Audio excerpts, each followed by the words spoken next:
Wow, I'm nervous. So I'm gonna take a selfie too. But this is what I want everybody to do. Can everybody just wave at me? Keep waving. Big smiles, big smiles. All right, here we go. 1, 2. Keep waving. 3. All right, now if I was famous, that could be worth a lot of money. I could donate the proceeds to a charity that deals with children wanting to be photographers. You know, I could do anything that I want to with just an idea. So I'd like to talk about philanthropy on a student salary, which basically just means broke, right? I'm broke. I know a lot of friends that are broke.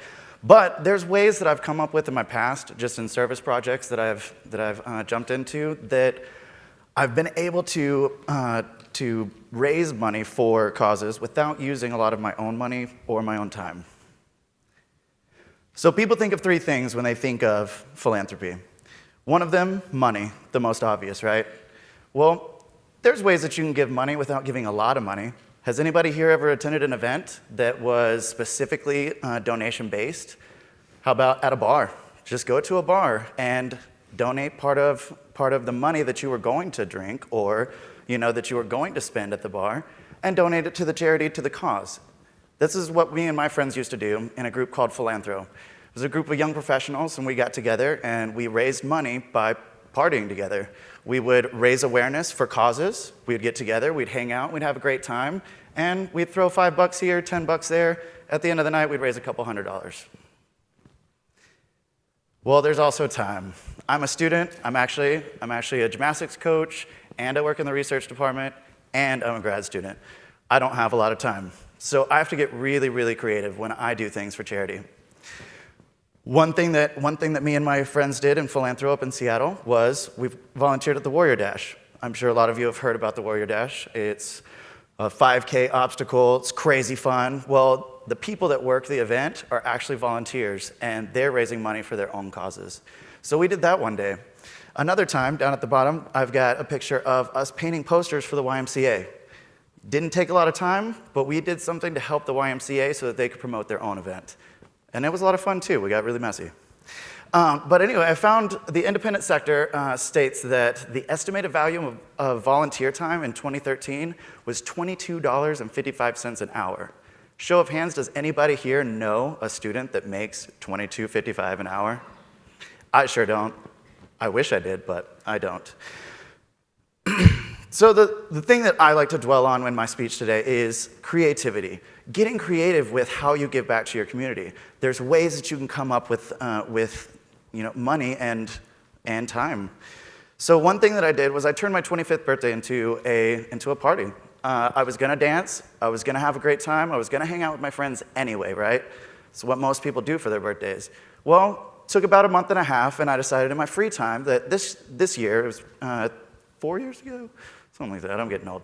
Anyway, so I decided that over the course of a month and a half that I was just going to reach out to anybody that I knew that owned a business. I was gonna reach out to friends, I was gonna reach out to people that I knew that were entertainers, and I was gonna get them all together. I had people donate things from life coaching to chiropractic, and I'd say that I spent about 40 hours planning and attending my own event. Well, I didn't use big chunks of time, I used my free time. I raised that one night on a Thursday, mind you, $900 and about a month's worth of food for homebound AIDS patients. It blew my mind away. Well, I didn't spend a dime. I didn't spend any of my own money. Everything that I got was donated. $22.55, as we just discussed, times 40 is actually $902. I hit that mark right on the head, and I had way more fun than I do at my job, and I raise a lot more money than I make at my job. So more about creativity. As time's gone on, I've been trying to think of new ways that I can really have more money and more time and be creative. So I've been working on different ideas, and this year I think I figured it out. If I take 20, 30 minutes out of my time and apply for a scholarship, that's money in my pocket if I get it, right?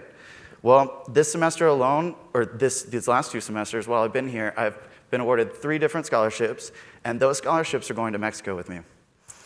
So I actually had the opportunity to buy time. I bought time away from my employers. I'm going to be spending 5 weeks this summer in a homeless shelter, working with homeless youth in the capital city of Chiapas.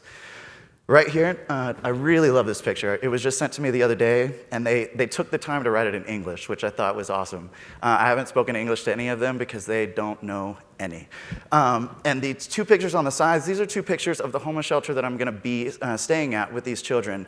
And in talking and getting to meet people, it's through an app that I have, but I've been talking with this man named Saul. He's 23 years old, and it's heartbreaking. He tells me all the time how much he wants to,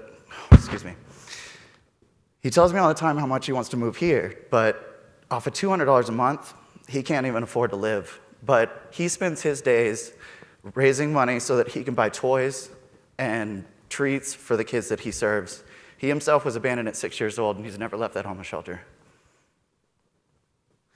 I'd also like you to meet Ben. Ben has become one of my best friends in the last couple months. He's 28 years old. He lives off of $500 a month. His family doesn't approve of him pursuing his education, so he's left basically alone in the world. He lives in the capital city also. He has his own apartment, but in his spare time, he started foundations, and he does a lot for his community.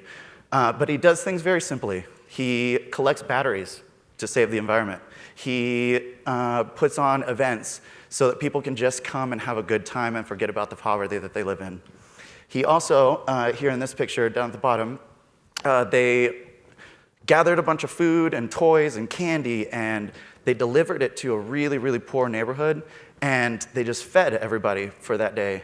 And it's things like that that I want to urge you. If these people can do it, can't you? Thank you.